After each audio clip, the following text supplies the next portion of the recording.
नमस्कार, the news house के खास कार्यक्रम मिड डे में आपका स्वागत है। आज सबसे पहला समाचार न्यूजीलैंड से। न्यूजीलैंड ने कोरोना वायरस पर विजय हासिल कर ली है। बीते 17 दिनों से न्यूजीलैंड में किसी भी प्रकार का कोई केस रजिस्टर नहीं हुआ है। इसके विपरीत पाकिस्तान में रेल मंत्री राशिद अहमद कोरोना से ग्रसित हो गए हैं। इसके पहले पाकिस्तान में एक प्रांतीय मंत्री सहित 4 सांसदों को कोरोना भोगना पड़ा था। आज देश में भी अरविंद केजरीवाल के बारे में इसी प्रकार के समाचार आ रहे हैं, लेकिन मेडिकल रिपोर्ट अभी पुष्ट नहीं हुई है। भारत के बाद हम यदि देश के प्रांतों में देखें तो राजस्थान, छत्तीसगढ़ में कोरोना के मामले बढ़े हैं। भोपाल में भी सचिवालय के अंदर एक कर्मचारी की कोरोना से मौत हो गई है। इंदौर में एक निजी चिकित्सा महाविद्यालय में सर्जरी विभाग के प्राध्यापक भी कोरोना के शिकार होकर 5 मई को लद्दाख में भारत चीन के संदर्भ में बातचीत हुई। इसमें मूल मुद्दा घूमकर नेपाल आ जाता है, जिसमें लिपुलेख और काला पानी की ज़मीन की बात होती है। लिपुलेख और काला पानी की जिस ज़मीन की बात है वो गढ़वाल क्षेत्र की चरागाहों की ज़मीन है, जिसे लेकर वहाँ के नागरिक चिंतित हैं। अगर ये नक्शा जो नेपाल ने दिया है वो स्वीकृत हो जाता है तो भारत के गढ़वाल के बड़े बड़े चरागाह नेपाल की सीमा में चले जाएंगे। वहाँ के नागरिक इसी बात को लेकर चिंतित हैं। आत्मनिर्भरता और देश। आज लॉकडाउन के कारण हम भारतीयों की ज़रूरतें और उनके मायने एवं आवश्यकताएं बदल गई हैं। जहां जीवन की मौलिक ज़रूरतों पर होने वाले खर्च कम और दिखावे पर होने वाले खर्च पहले ज़्यादा होते थे, वो चक्र अब उल्टा घूम गया है। समाज एवं प्रत्येक व्यक्ति को अपनी ज़रूरतों के लिए सरकार की ओर ताकना एक मजबूरी और आदत सी बन गई है।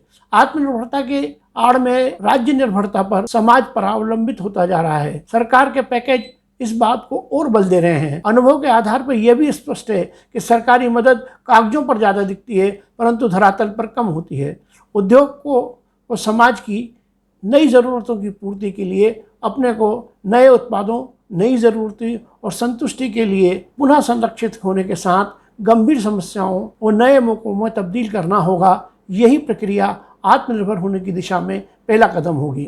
सरकार कुछ नया सोचेगी, कुछ नया करेगी। एक स्वप्न में उद्योग में डूबे उद्योग के लिए जल्दी सच्चाई की धरातल से टकराकर ध्वस्त हो जाएगी। बचेंगे वही जो खुद पर सोचेंगे, क्योंकि सरकार सिर्फ अपना सोचती है, जो कागज़ पर ज़्यादा होता है, धरातल पर नहीं। कुछ नया करेंगे, कुछ नया दिखाएंगे, नए हौसले, उत्साह और जोखिम के साथ अपनी क्षमता का सहारा लेकर उद्योग वर्तमान चुनौतियों से उबर पाएंगे। अन्यथा समाज में एक नई औद्योगिक असफलता दिखेगी, जिसमें औद्योगिक संरचना ध्वस्त होती दिखाई देगी। भारतीय अर्थव्यवस्था का राजस्व प्रतिवर्ष करीब 30,000 करोड़ रुपए का है, जिसका 82% हिस्सा GST, corporate tax, personal tax से आता है। तीनों प्रकार के टैक्स के अदाकर्ता आपस में एक दूसरे से जुड़े हुए हैं। उत्पादन कम हो रहा है, जीएसटी घट रही है। जीएसटी घटेगी तो इससे मिलने वाला राजस्व घटेगा।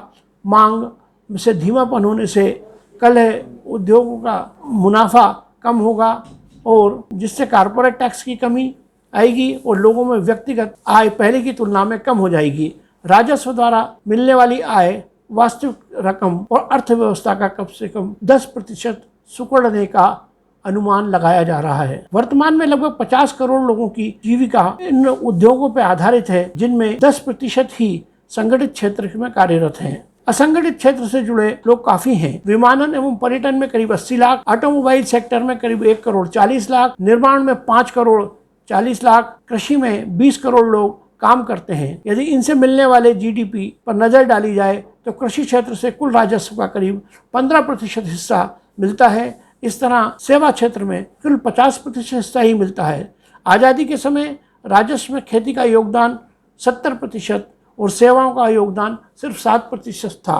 अब इसके बाद सेवाओं में भारी विस्तार हुआ और करीब 50% से सेवा क्षेत्र विस्तृत हो गया, जबकि खेती असामान्य रूप से कम हो गई। उत्पादन का योगदान करीब 25% है, जबकि शेष अन्य क्षेत्रों से जुड़ा है। खास बात यह है कि प्रत्यक्ष रूप से जीडीपी से इन क्षेत्रों की हिस्सेदारी सिर्फ 2% है। अब यदि रियल एस्टेट में 50% की गिरावट आती है तो 2.5 करोड़ लोग बेरोजगार हो जाएंगे, जिससे इस क्षेत्र की हिस्सेदारी प्रभावित होगी। इन सारे हालात में सबसे कम प्रभावित जो लोग होंगे, टेलीकॉम, फार्मास्यूटिकल, सूचना प्रौद्योगिकी, कृषि व रासायनिक क्षेत्र से जुड़े उद्योग होंगे।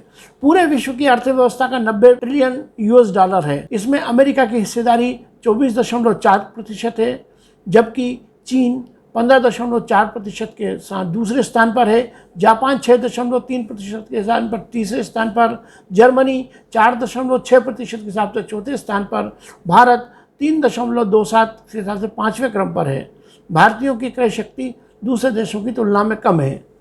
हमें अब अंतर्राष्ट्रीय स्तर पर वैश्वीकरण के वापस मुड़कर घरेलू उत्पादन की ओर रुख करना होगा।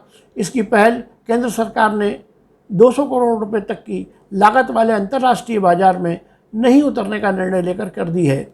इसके चलते बैलेंस ऑफ ट्रेड प्रभावित होगा। इससे बचने के लिए जो जहां है उसे वहीं काम मिले, इस पर विचार करने की ज़रूरत है। संकट की इस घड़ी में क्या कदम उठाए जाएं जो वर्तमान व्यवस्था को पुनः पटरी पर ला सके। इससे पहले अधिकतम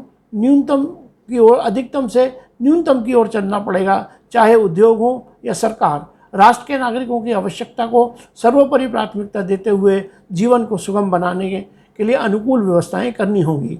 देश के प्रत्येक नागरिक के लिए ज़रूरी हो गया है कि अपना 100% देश के लिए दे।